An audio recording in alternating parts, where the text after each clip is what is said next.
Good evening and welcome to the show.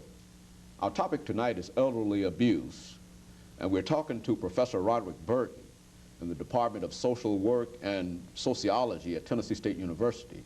And Professor Burton, let me welcome you to the show. Thank you.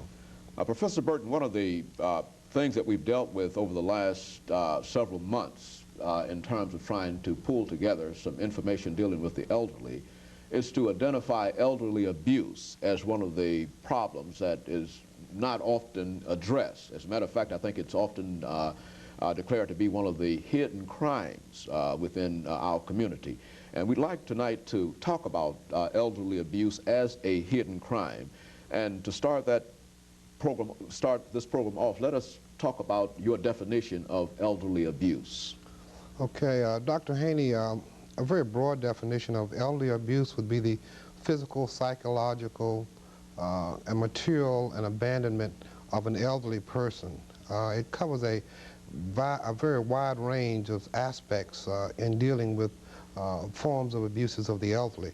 But from a broader definition, this would be basically what elderly abuse is. Now, when we talk about elderly abuse, I also understand that we talk about general types of elderly abuse, indicating that there are certain areas where some persons might be abused and others might not be abused, indicating these types. Why don't you give us some information relative to the certain types of elderly abuse? Okay, I think I'll start by giving, just listing some of the types of elderly abuse. You have physical abuse, you have psychological abuse, you have neglect, which would include passive neglect and active neglect. You also have financial exploitation. In looking at physical abuse deals with the infliction of physical harm upon an elderly person or sexually abusing of an elderly person. When we look at psychological abuse, we're looking at the infliction of mental anguish on an elderly person or the invoking of fear unto the elderly person.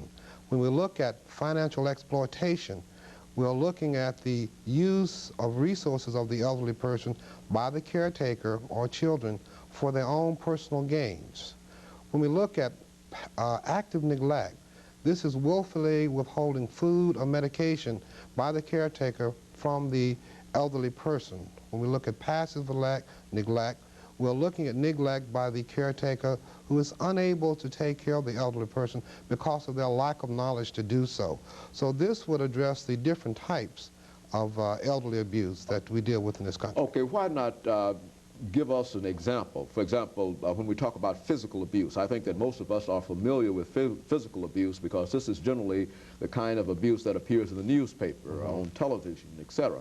But why don't you give us an example and make a couple of statements in reference to the various types of elderly abuse and how people might be able to identify whether or not they are caught up in elderly abuse? Okay, I think one that I will deal with more specifically will be that of material or economic abuse. That's called financial exploitation, which is one of the best kept secrets of a form of abuse that's going around right now. When we look at financial exploitation, this is the taking of the elderly person's check or their monies from their pocketbooks or what have you. This would also be taking any type of resource and converting it to your own personal use without the permission or authorization of the elderly person. Now, one of the things that we have to look at in addressing this particular form of abuse, first of all, it's one that it's not highly reported. It takes place very highly, but it's not highly reported for this reason. Number one, if this is taking place with a family member, it will cause a great deal of embarrassment if someone was to report that. So for this reason, that's one of the reasons why it's not reported. Another reason why it's not reported, for instance, if you were the caretaker of the elderly person and you were willfully taking their resources and you were reported and arrested, then the elderly person would not have anyone to take care of them. So for this reason, many times denial is used about reporting it and with the fact that it is going on. So these would just be some examples of financial exploitation as it relates to elderly abuse. Now, it seems in financial exploitation, that's almost